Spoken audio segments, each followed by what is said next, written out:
Dans une récente interview, le Premier ministre de transition, Dr Choguel Kokala Maïga s'est voulu précautionneux par rapport à la gestion de la crise sécuritaire. Notre gouvernement a compris que s'il ne compte que sur un seul partenaire, il pourra à tout moment être abandonné. Ces propos du chef du gouvernement traduisent le climat d'appréhension des dirigeants maliens quant à l'appui militaire apporté au pays pour se défaire de l'hydre terroriste. Cet appui, notamment par la force française Barkhane, est-il franc et sincère ou plutôt calculé et malicieux? Comment le Premier ministre peut-il évoquer la possibilité de voir son pays être abandonné s'il n'y a pas de signaux le confirmant? En effet, Dr Choguel Maïga n'hésite pas à laisser entendre l'accusation d'un complot international visant à semer la confusion au Mali. Ce qui fait qu'aujourd'hui, le territoire est infecté à près de 80% de hordes terroristes et d'extrémistes violents. Cela n'empêche pas de rappeler l'intervention inachevée de l'État français en 2013.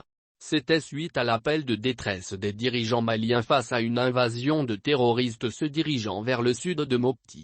L'on a pu se poser la question de savoir pourquoi l'opération Serval a cru devoir apprêter la progression des terroristes, mais a fini par empêcher l'armée malienne de poursuivre le nettoyage de ces hordes criminelles au niveau de Kidal.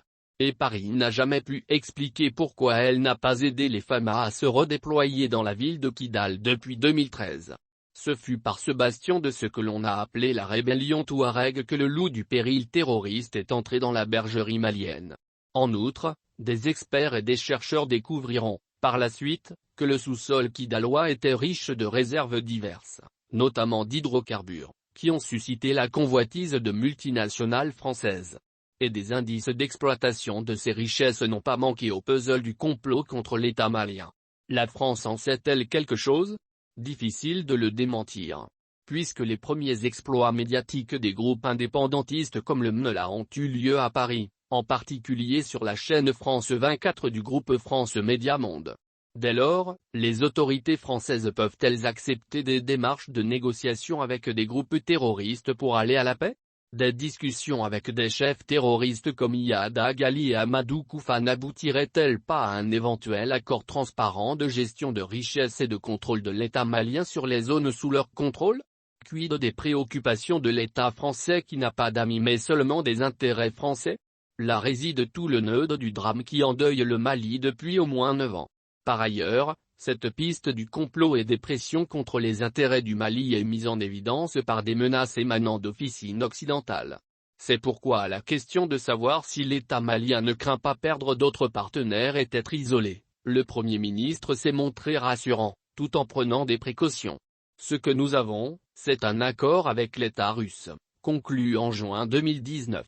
Dans ce cadre, nous achetons des équipements militaires, on en a reçu récemment moins, et nous demandons à des instructeurs russes de former nos militaires.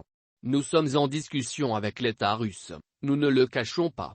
Nous cherchons tous les moyens et le concours de tous les États qui pourraient nous aider à sécuriser notre peuple.